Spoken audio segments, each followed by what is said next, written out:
Bonjour à tous. Dijon expérimente les sas vélos rouges. Vous les avez peut-être remarqués au pied des feux tricolores sur l'axe Fauconnet-Sambin de Vosges. Des zones peintes avec de la résine rouge pour mettre en évidence ces sas réservés aux bicyclettes.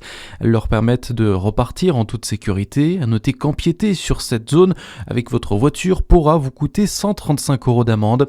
Si l'expérience est concluante, ces sas rouges pourraient être étendus dans toute la ville. C'est un vrai coup dur alors que la saison d'hiver va bientôt commencer. L'hôtel Le Manoir des Montagnes aux Rousses restera fermé pour une durée indéterminée. Annonce du propriétaire dans un communiqué. Après l'incendie, il y a plus d'une semaine, les dégâts sont considérables. Des années d'engagement, de travail, d'investissement ont été touchées, écrit-il. L'enquête est toujours en cours pour déterminer les circonstances du départ de feu qui a mobilisé de nombreux pompiers dans la nuit du 22 au 23 novembre. L'année 2025 marque les 80 ans de la protection maternelle et infantile, la PMI. En France, elle accompagne gratuitement tous les parents, les futurs parents et les enfants depuis 1945. Cette semaine avait lieu l'inauguration des locaux du Centre de santé sexuelle et de la protection maternelle infantile de Besançon.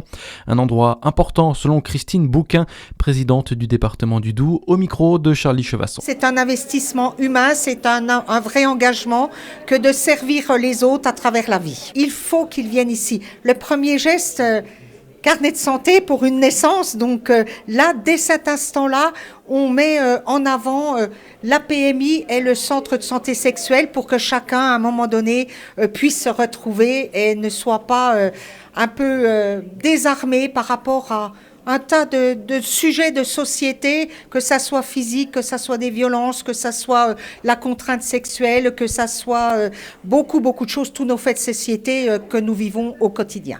Et pour célébrer cet anniversaire, le service de protection maternelle et infantile du Doubs organise une série d'événements jusqu'à demain avec la diffusion d'une vidéo rappelant les bilans de santé en école maternelle par la PMI.